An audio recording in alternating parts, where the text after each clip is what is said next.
안녕하세요. 네, 반갑습니다. 식사들 하고 나오셨나요? 식사 안 했어요? 자, 오늘 정비법 어디 들어가죠? 예, 조합 들어가죠? 정비조합. 자, 거기를 보겠습니다. 책에 들어가신 분들은 그 36쪽이죠? 자, 거기 마저 정리를 하겠습니다. 책에도 안 가져오셨나요? 자, 보시면 이제 여러분들 현재 우리 정비법을 정리하고 있습니다.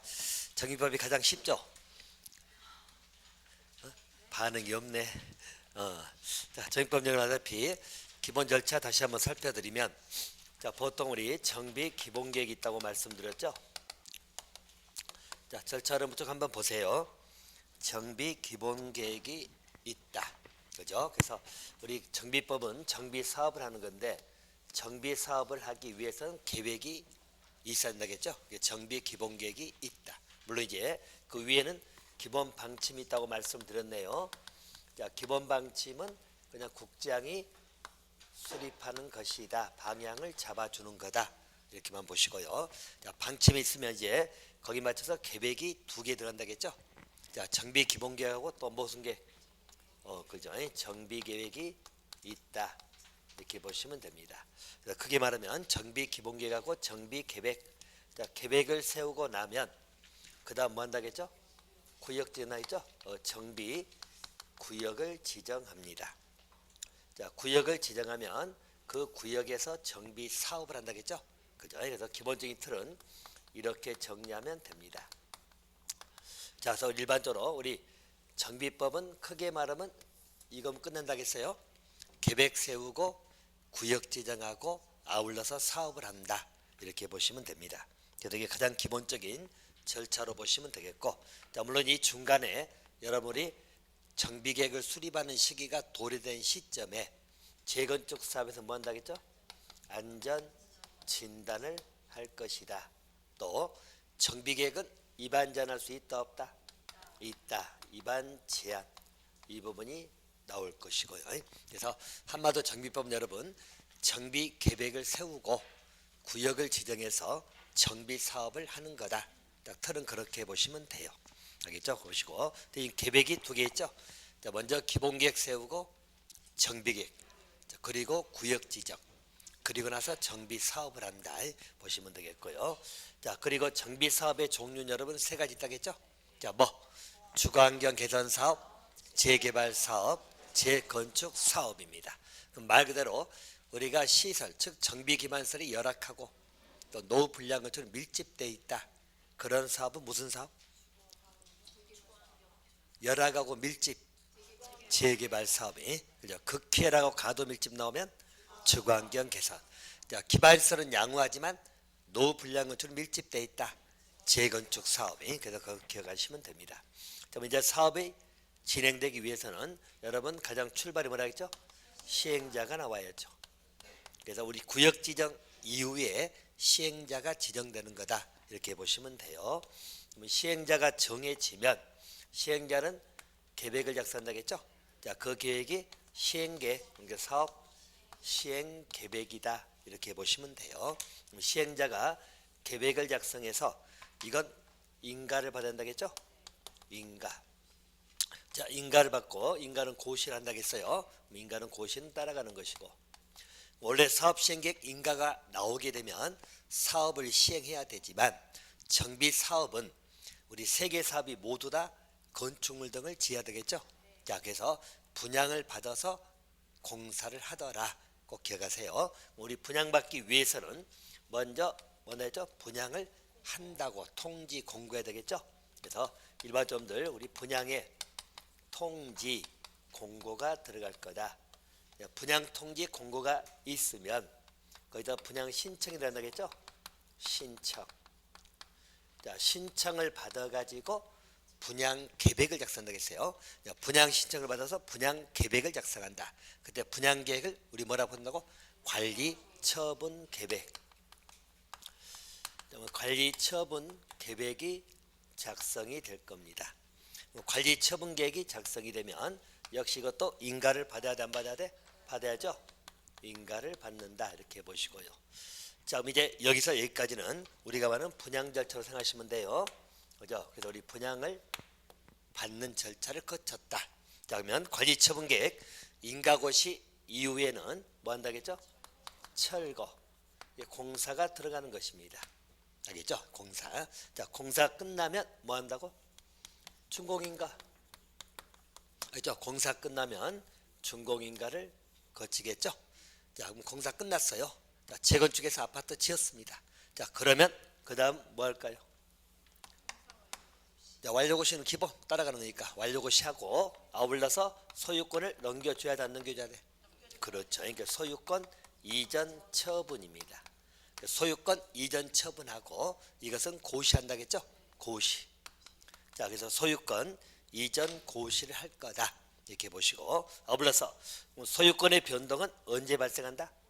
이전 고시 다음 날이. 그래서 다음 날 소유권이 변동이 발생한다 이렇게 보시고요. 자, 그리고 마지막에는 청산하고 뭐 등기. 등기하지 않아도 권리는 취득한다는 이야기예요. 자, 여러분들 우리 정비법의 기본적인 절차입니다. 큰 절차는 우리 계획 세우고 구역 지정하고 사업하고. 자, 사업은 어떻게 할 거냐? 시행자가 정해지고 시행자가 계획을 작성하고 계획이 통과되면 분양을 받아서 공사가 들어가더라. 알겠죠? 분양받아서 공사 들어가더라. 분양 계획이 무슨 계획?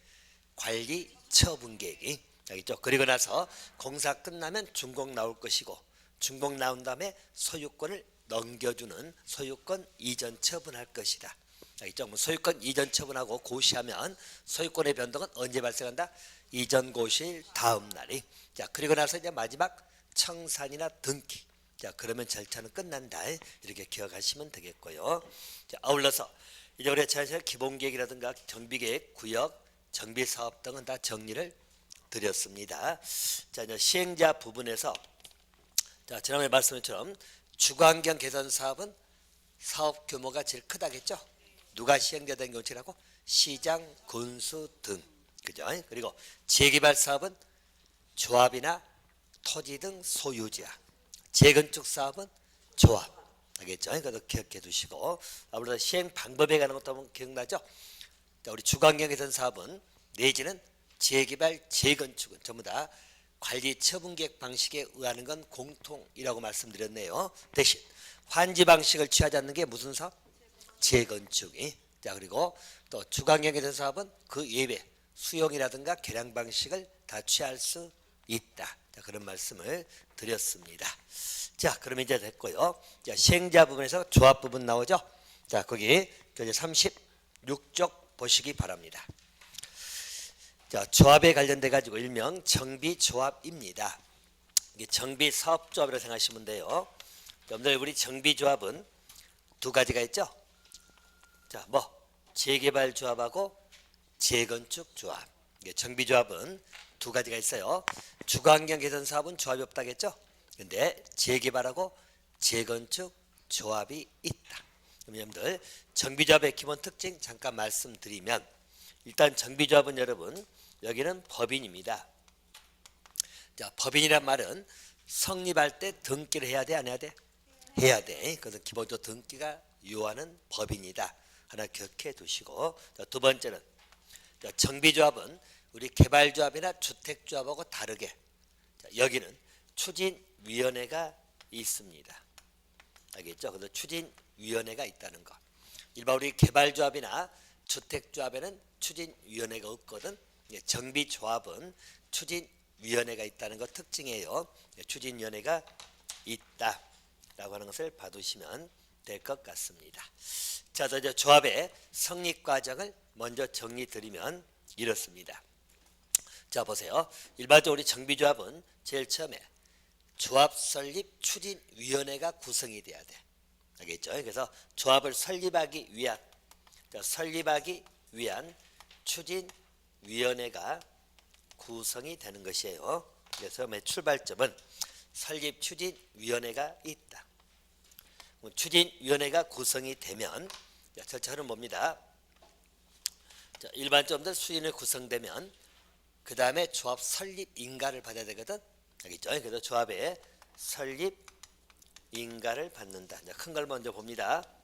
자, 인가 받았다고 해서 조합이 성립되는 건 아니죠. 자, 법인이기 때문에 뭐가 돼야 돼?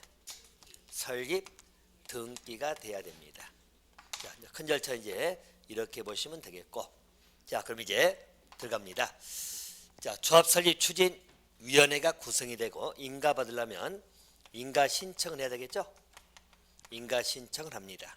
자, 인가 신청은 우리 추진위원회에서 하는 거예요.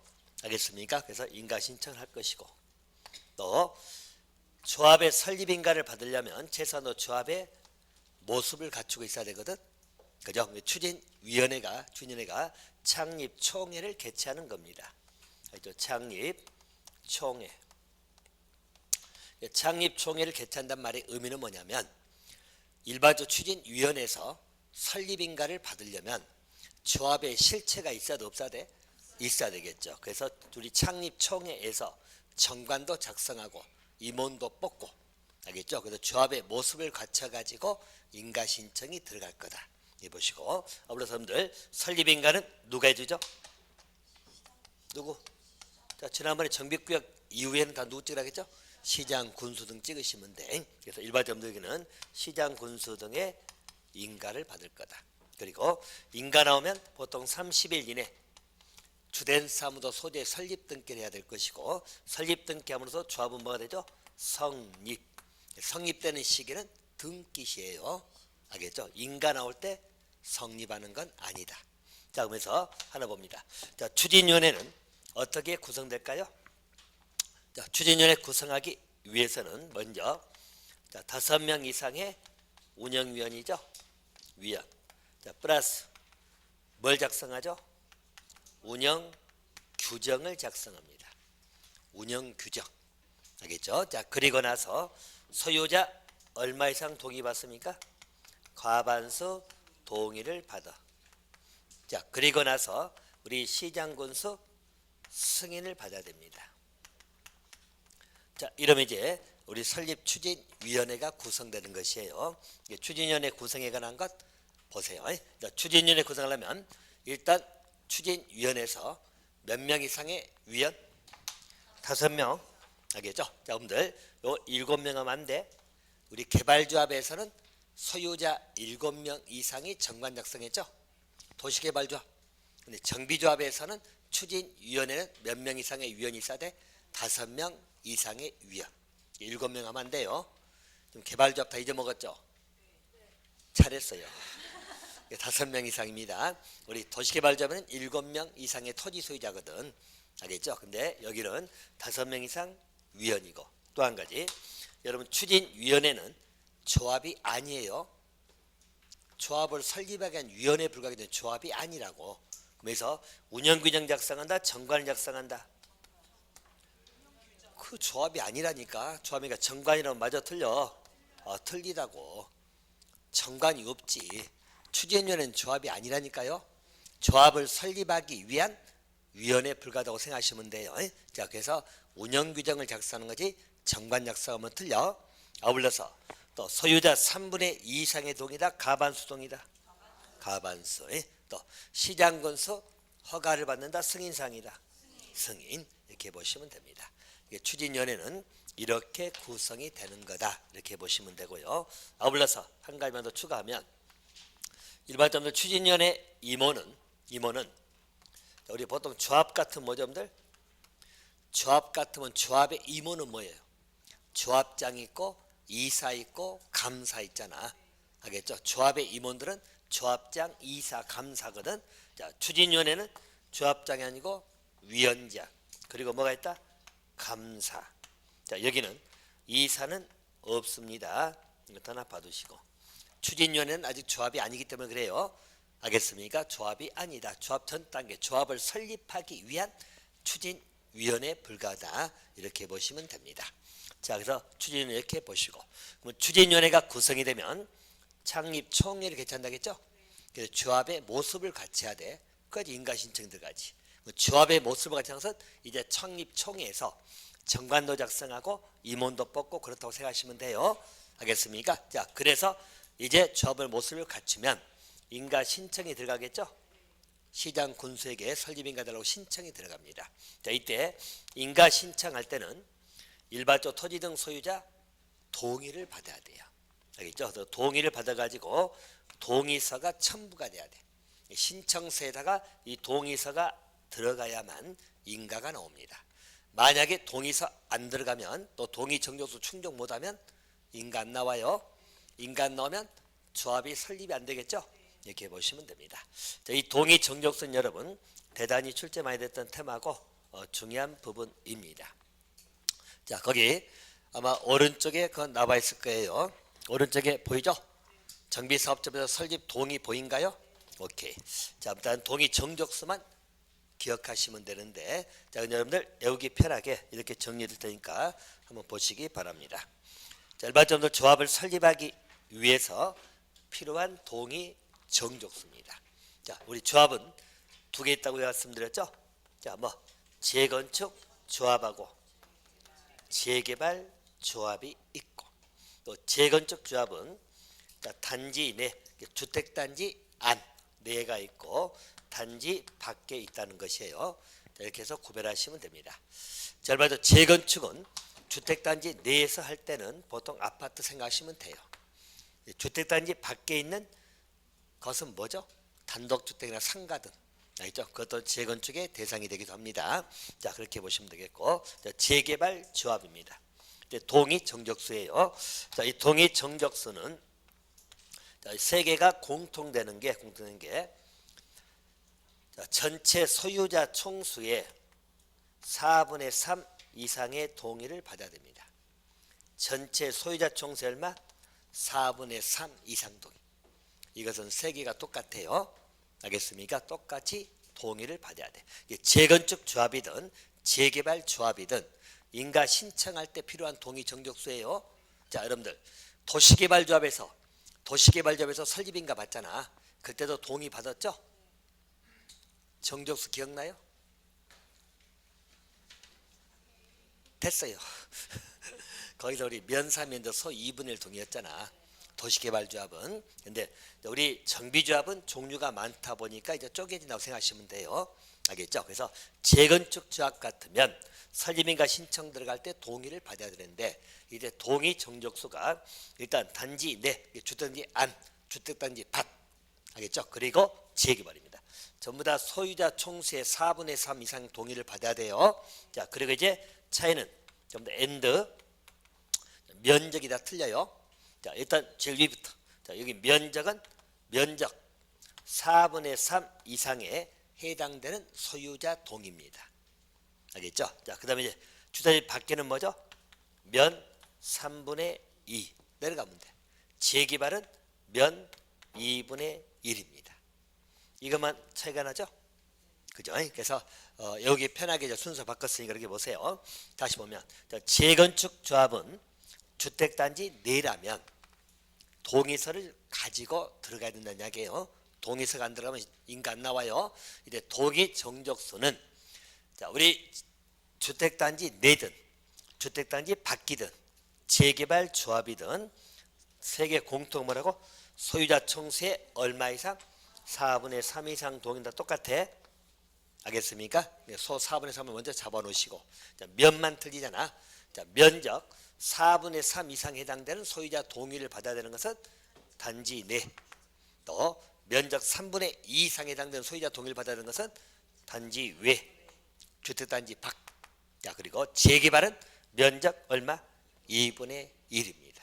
자, 거기에다가 여기 주택단지는 아파트라고 이야기했죠? 여기는 필연적으로 각동 가반수가 들어갑니다. 아파트니까 각동 가반수. 자, 이 동의서가 들어가야만 일반점들 인가를 받을 수 있다. 그래서 이 동의 정족수는 반드시 암기하셔야 돼요, 여러분들.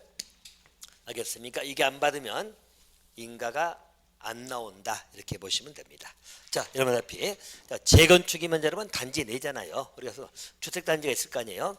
단지가 있으면 여러분들 아파트가 동들 있을 거 아니에요. 몇 동 다 있겠죠? 있어.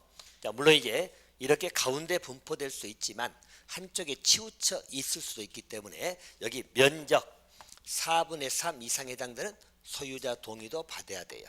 전체 소유자 총수의 4분의 3 이상 동의도 받아야 되지만 면적 4분의 3 이상에 해당되는 소유자 동의도 받으라는 이야기예요. 알겠죠? 그리고도 각동 가반수가 있잖아요. 자, 이 말은 뭐냐면 자, 우리가 6개 동으로 본다면 1동, 2동, 3동, 4동 100명씩이라고 봅시다. 100명씩. 그럼 600명이잖아. 600명에 4분의 3 동의 받아야 돼, 안 받아야 돼?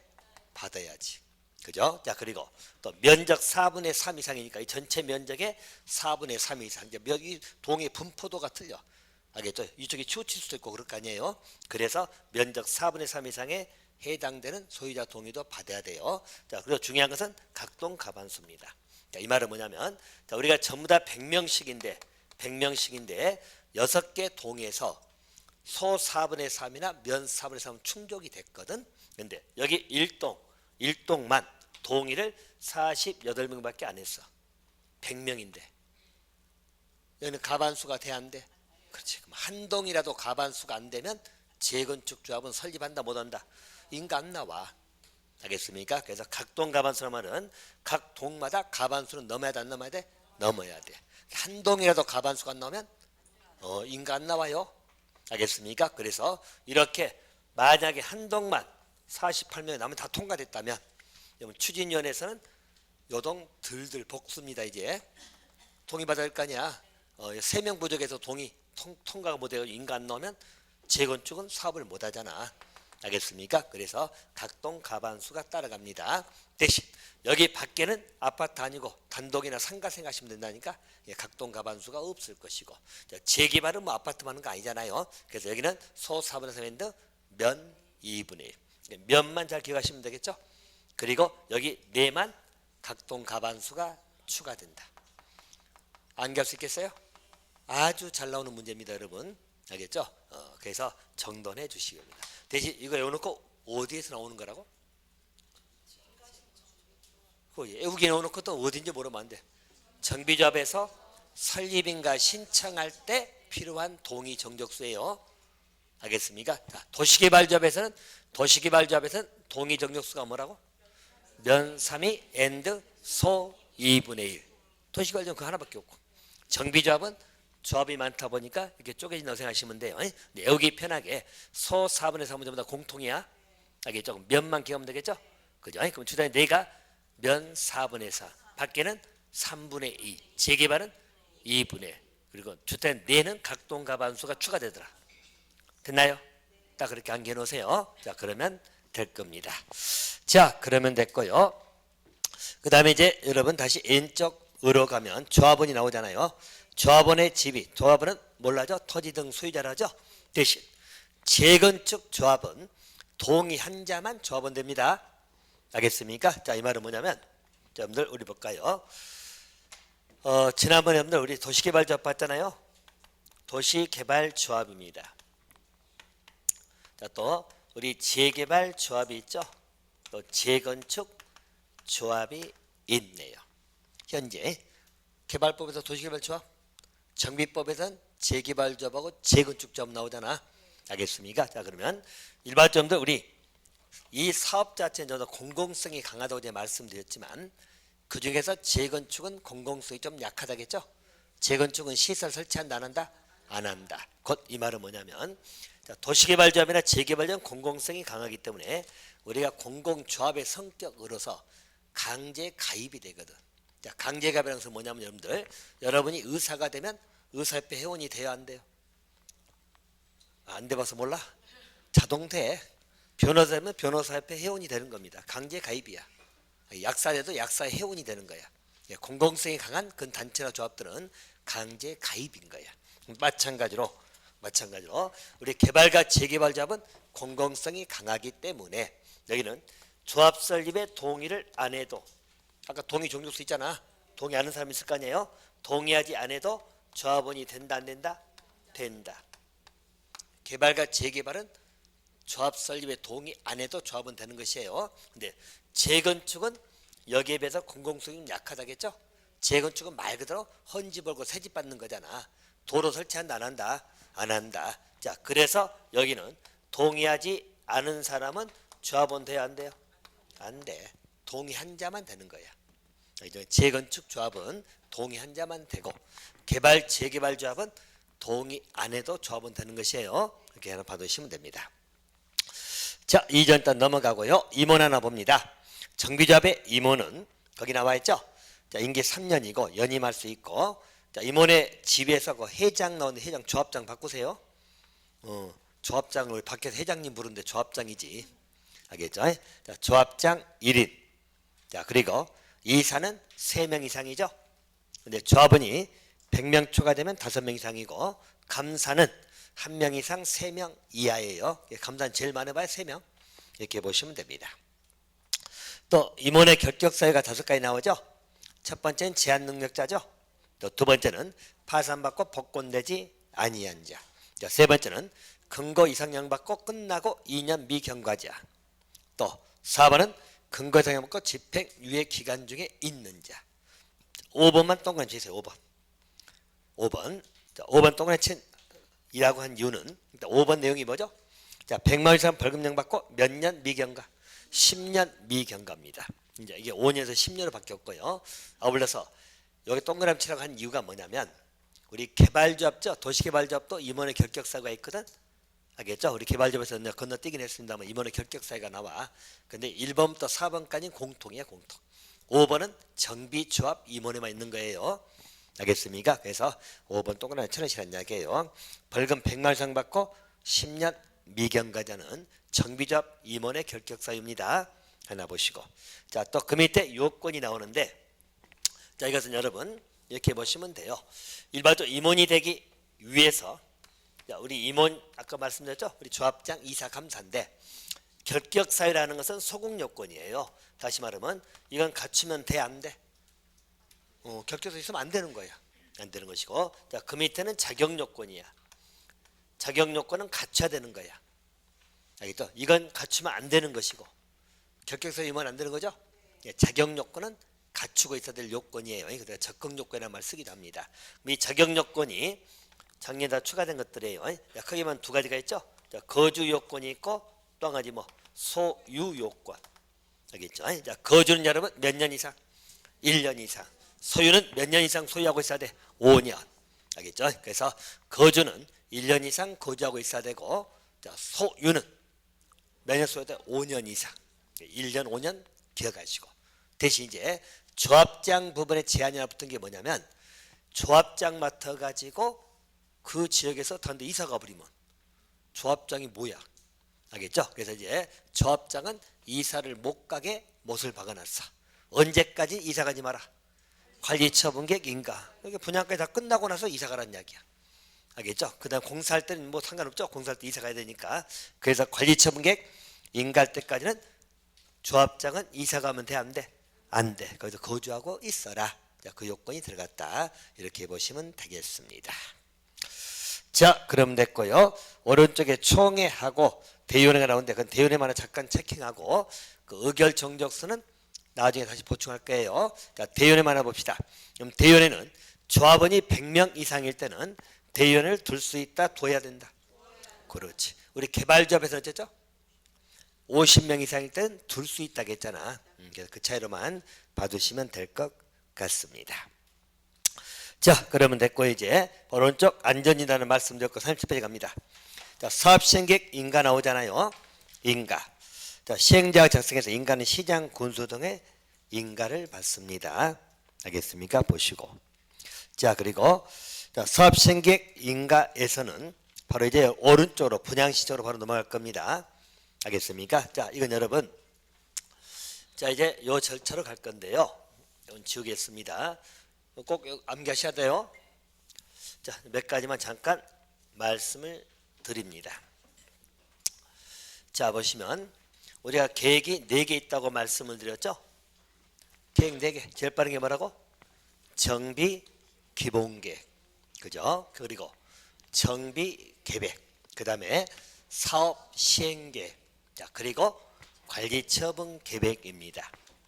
자, 거기 이제 한 가지만 먼저 보충하고 갈 것이, 일반적으로들 계획을 수립할 때 공람을 거치거든. 자, 주민 의견 듣기 위해서 공람, 공고 열람이죠. 공람 기간입니다. 미리 하나 정리를 한번 해드릴게요. 우리 공람 기간이 14일 이상이 있고 30일 이상이 있어. 알겠죠? 공람을 14일 이상 해라, 30일 이상 해라. 공람이. 자, 우리 계획 수립할 때 알겠죠? 공람 절차상 문제입니다. 하나 먼저 비교하고 갑니다. 14일 이상짜리가 두 개가 있어요. 두 개. 자, 기시, 기본계획하고 사업시행계획은 공람기간이 14일 이상. 자, 그리고 30일 이상은 정관, 정비계획하고 관리처분계획. 정비계획, 관리처분계획은 공람기간이 며칠 이상? 30일 이상. 기본계획하고 시행계획은 공람기간 며칠 이상? 14일 이상. 하나 그것을 비교해 두시고. 알겠죠? 자, 또 한 가지. 일반점들 우리 사업시행계획 인가 받으려면 인가 신청할 거 아니에요? 알겠죠? 인가 신청하면 인가 여부 통지입니다. 인가 여부 통지는 여기는 60일 이내 합니다. 사업시행계획 인가 신청이 들어오면 인가 여부 통지해 주거든. 그것은 며칠 지난다고? 60일. 대신 관리처분계획입니다. 관리처분계획은 인가 신청이 들어오게 되면 인가 여부 통지는 30일 이내입니다. 대신 단 예는 있어요. 타당성 검증을 요청하는 경우는 60일 이내가 되기도 해요. 일단 60일도 있다. 일단 포인트로 사업시행계획 인가 신청하면 인가 여부 통지 며칠 이내? 60일. 그래서 그 60일 써졌잖아요. 거기 밑에 보인가요? 37페이지? 30페이지 왼쪽 사업시행계획 인가 등 보이죠?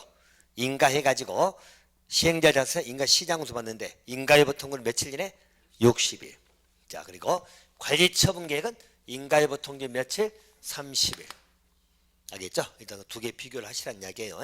알겠습니까? 그리고 인가권자는 똑같이 누구? 시장군수도 이렇게 생각하시면 될 것 같습니다. 자, 그렇게 하나 봐두시면 되겠고요. 자, 어플러서 이제 우리 분양 통지 그리고 이 절차를 하나 보고 그리고 나서 관리처분계에 관련된 내용 이걸 정리하면 다 끝날 겁니다. 자, 나머지는 뭐 어려운 거 별로 없으니까요. 자, 보시면 자, 여기서 절차적인 문제로 갑니다. 자, 순서를 볼 테니까 잘 보세요. 자, 사업시행계획 인가고시가 나왔죠? 자, 그러면 자, 사업시행계획 인가고시가 됐습니다. 자, 그러면 이때부터 자, 120일 이내입니다. 120일 이내에 뭐 한다고? 분양통지, 분양공고를 하는 겁니다. 알겠죠? 그래서 숫자 개념 정리할 거예요. 자, 사업시행계획 인가고시가 있게 되면 며칠 이내? 120일 이내. 뭐 한다고? 분양통지, 분양공고를 하는 겁니다. 알겠죠? 자, 그리고 우리 분양통지 공고가 나왔죠? 그럼 이때 통지한 날로부터 30일 이상 60일 이내입니다. 이때 뭐 하는 거죠? 분양 신청을 하는 겁니다. 분양 신청. 자, 그래서 일반적으로 사업시행계획 인가고시 나오면 며칠 이내? 120일 이내. 분양 통지, 분양 공고할 것이고 또 분양 통지하면 분양 신청은 언제? 통지한 날부터 30일 이상 60일 이내. 알겠습니까? 그때 분양 신청해라. 30일 이상이 되는 이유는 뭐냐면 여러분들 분양 통지했다고 해서 바로 가서 떼서 신청할 사람 없잖아. 30일 정도 생각할 시간이 있어도 없어야 돼. 그 일정에 30일 이상 60일 이내 분양 신청하라는 이야기예요. 알겠습니까? 그리고 이 분양 신청 기간은 플러스 며칠 범위에서 연장할 수 있다? 20일 범위에서 연장할 수는 있다. 알겠습니까? 그래서 분양 신청을 하면 되는 겁니다. 분양 신청하면 이제 거기서 분양 계획을 작성한다겠죠? 그렇게 보시면 돼요. 자, 이게 첫 번째고, 자, 두 번째입니다. 자, 분양 신청을 하면 되는데 문제는 분양 신청을 아니한 사람도 있겠죠. 그렇죠? 분양 신청을 아니한 사람, 또 신청을 했다가 철회한 사람도 있었겠죠. 철회. 또 신청해서 제외되는 사람도 있어. 알겠습니까? 일종의 분양청을 못하게 하는 그 지역이 있어요. 그래서 그런 사람들입니다. 그럼 이런 사람들은 어떻게 해야 될까요? 자, 여러분들 오른쪽에 보시면서 보세요. 30페이지 위에 보시면 위에 통지 보이잖아요. 오른쪽 위에 통지 보이죠? 자, 우리 사업 시행하고 며칠 전에 통지하라고 120일. 그럼 그 밑에 분양 시작은 30일 이상 60일. 며칠 연장할 수 있다? 20일. 자, 그리고 제일 아래쪽입니다. 이제 분양 신청하지 않느냐 조치가 보이죠? 보인가요? 자, 그거 보시면 돼요. 그래서 이렇게 신청을 안 하거나 철회했거나 제외된 자들이거든. 자, 이런 자들은 자, 보세요, 여러분들. 우리 분양을 받아 신청하다 것은 우리 아파트 재건축 따지면 아파트 같은 거 낡은 아파트인데 신청해서 새 아파트 포기하겠다는 이야기잖아. 그럼 이 사람들 어떻게 해야 돼요? 돈 줘야지. 지금 철거할 거냐 여기는. 철거하니까 분양 신청하는 사람들은 돈 줘서 내보내야 되겠죠? 그죠? 자, 그래서 여기는 뭐 하냐면 자, 손실 보상 협의를 해야 합니다. 협의. 보상의 협의. 알겠죠? 협의. 자, 아래 써있죠? 자, 협의는 언제? 관리처분계획 인가 고시일 다음날 동그라미. 다음날 또 며칠? 90일 이내. 그래서 우리 관리처분 계획 인가 고시죠? 고시일 다음날부터 다음날이에요. 며칠? 90일 이내. 손실 보상을 해줘야 돼? 협의해야 돼? 협의. 알겠죠? 그래서 시행자가 이 사람들 만나서 손실보상 협의를 하는 거예요. 자, 협의가 원만히 이루어지면 협의에 의해서 보상금 줘서 내보내면 돼. 알겠죠? 자, 문제는 협의가 안 될 수도 있다 없다. 그렇지. 자, 보시면 이제 그 다음 협의가 안 됩니다. 협의가 깨졌다는 이야기죠? 시행자하고 이 사람들하고 보상금 얼마 줄게 나갈 거냐 이제 이야기했을 거 아니에요? 협의가 깨져. 자, 깨지게 되면 뭐 나오죠, 여러분들? 자, 우리 수용 재결을 신청하든지 또는 자, 매도 청구 소송을 제기한다 나와 있죠? 그죠? 자, 우리 협의가 깨지면 수용 재결을 신청하든지 매도 청구 소송을 제기해야 돼요. 여기도 기산점. 자, 기간 만료일. 자, 기간 만료일부터야 다음 날부터야. 다음 날부터. 이 두 개가 다음 날이에요. 며칠 이내? 60일 이내. 60일 이내 수용재가 신청하든지 매도 청구 소송을 제기해야 돼. 재개발 같으면 수용재로 갈 것이고 재건축이면 매도 청구 소송 갈 것이에요. 자, 그래서 이렇게 절차 보시면 돼. 이 두 개가 다음 날입니다. 자, 보시면 이제 절차 문제예요. 다시 보면 여러분들 사업 시행에 인가고시 나오면 여기는 인가고시 1부터의 다음 날이 아니고 인가고시도 며칠 이내? 120일 이내 분양통지 분양공 가는 거야. 통지한 날로부터 며칠 이상 분양시킨다고? 30일 이상 60일 이내 분양신청이 들어가는 거야. 신청해가지고 분양계획에서 나중에 공사하고 나서 분양받으면 끝나. 근데 여기 신청을 안 하거나 철회됐거나 대상에서 제외된 사람들이거든. 그러면 이 사람들은 이 아파트 있는 사람도 어떻게 해야 돼? 돈 받고 나가야 될 거 아니야? 그래서 돈 받으면 손실보상 돼야 되거든. 손실보상 협의를 해야 돼. 언제? 관리처분계획 인가고시일 다음 날부터예요. 알겠습니까? 다음 날부터 며칠 이내? 90일 이내. 됐나요? 최종 분양계획까지 통과된 이후에 이제 보상 문제가 나와야 돼. 알겠죠? 그래서 다음 날부터 90일 이내 손실보상 협의해. 협의가 원만히 이루어지면 돈 줘서 돈 받고 나가면 돼. 됐죠? 근데 협의가 안 된다면 깨질 수 있잖아요. 그럼 깨진다면 뭐라고? 수용 재결 신청 또는 매도 청구 소송을 제기해야 돼. 이 기간 90일 기간이죠? 기간 끝나고 언제? 다음 날부터 며칠 이내? 60일 이내. 알겠죠? 90일 기간 끝나고 다음 날부터 며칠? 60일. 둘 다 다음 날이에요.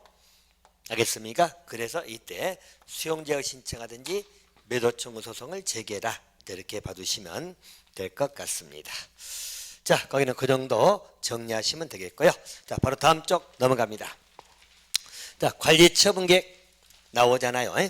여러분들 관리처분계획은 여기 시행자가 수립하고 시장군수 인가받아요. 자, 그런데 아까 했죠? 인가일부 통보는 며칠이라고? 30일.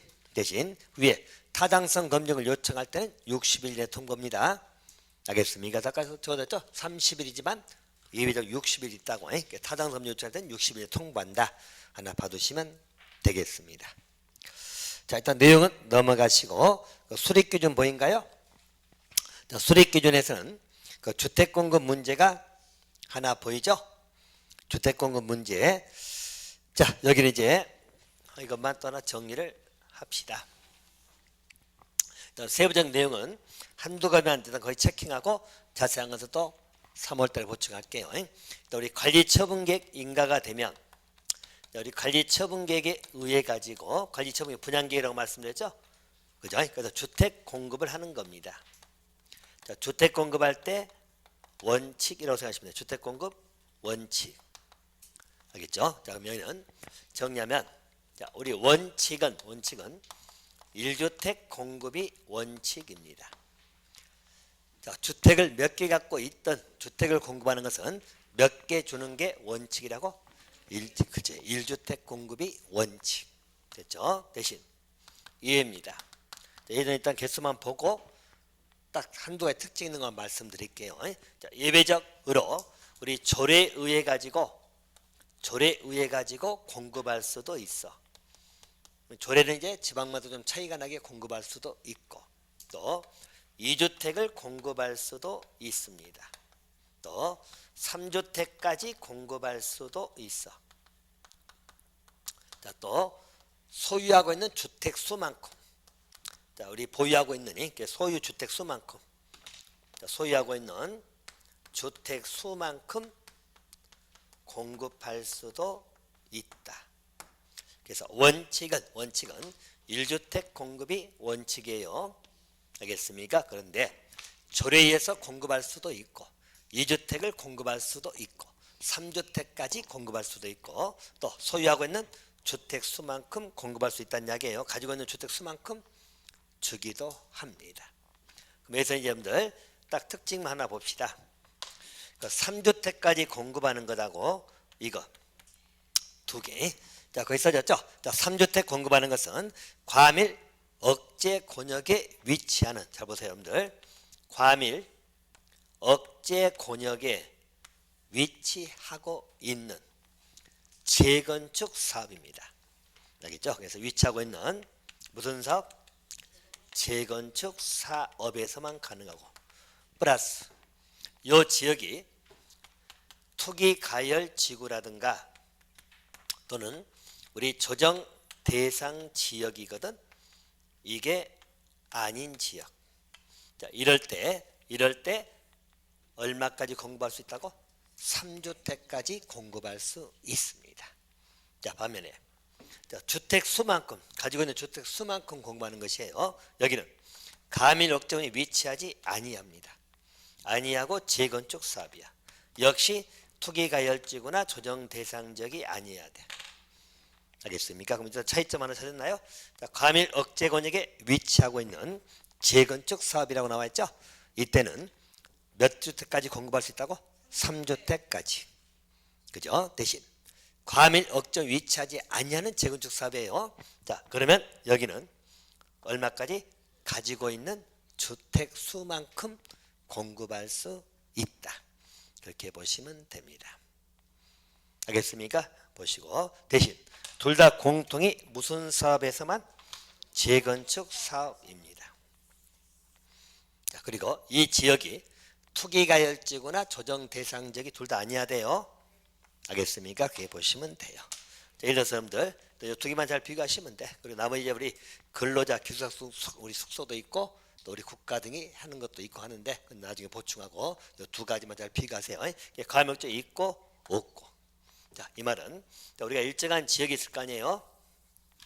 지역이 있는데 자, 우리 수도권 정비법 등에 과밀 억제 권역이라는 것이 있어. 그죠? 그래서 봅시다, 여러분들. 이렇게 나눠 가지고 자, 만약에 이쪽이 과밀 억제 권역입니다. 여기는 과밀 억제 권역이 아닐 것이고 자, 또 여기서 자, 주택을 5개를 가지고 있고 여기도 주택을 5개 가지고 있어. 갑을로 생각합니다. 다 갖고 있고. 자, 그리고 여기에서 이제 관리처분에 가서 주택을 공급받는 경우에요. 대신 조건이 여기든 투기 가열지구나 조정 대상 지역이 아니야 돼요. 알겠습니까? 그리고 이 사업이 무슨 사업이다. 자, 우리 투기 등의 가열지구가 아니야 되고 또 재건축 사업이었을 때만 이야기입니다.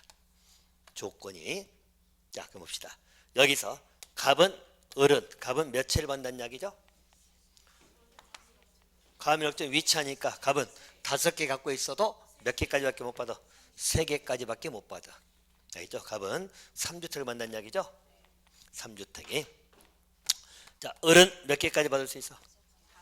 그렇지. 소유하고는 주택 수만큼이니까 5주택을 받을 수 있는 겁니다. 됐어요? 자, 근데 이제 조건. 자, 만약에 요 지역이 투기 가열 지구입니다.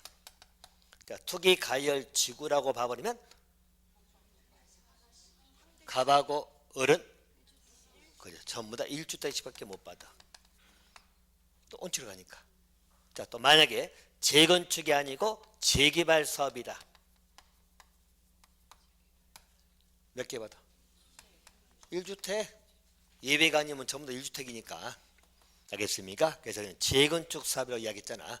재개발 사업에 나오면 1주택이에요. 또 투기가일주구나 조정대에 해당돼도 1주택. 됐나요? 그래서 우리가 3주택을 가진 것은 가압류 옥죄 위치하고 재건축이고 투기가열주구나 조정대상지역이 아니야 돼. 또 여기는 가압류 옥죄 위치하지 아니하고 아울러서 재건축 사업이고 투기가열주구나 조정대상지역이 아니야 돼요. 알겠습니까? 그럴 땐 소유하고 있는 주택 수만큼 공급받을 수 있고 여기는 많아봐야 3주택까지 받을 수밖에 없고. 됐습니까? 그렇게 하나 받으시면 돼요. 자, 거기는 그렇게 하나 보시고 오른쪽입니다. 효과 나오죠? 우리 관리처분계획 나오면 효과는 철거 등 할 수 있다겠죠? 철거. 또 사용수익이 금지가 됩니다. 철거하니까 사용수익 못하게 해야 되겠죠? 그죠? 그러니까 철거 사용수익 금지 하나 봐놓으시면 되겠습니다. 자, 일단 거기는 거기까지만 보고요. 다시 오른쪽입니다. 39쪽. 자, 이제 공사 끝나면 준공인가 나오겠죠? 준공인가는 누가 한다고? 시장군수 똑같다고 생각했죠? 보시면 되겠고요.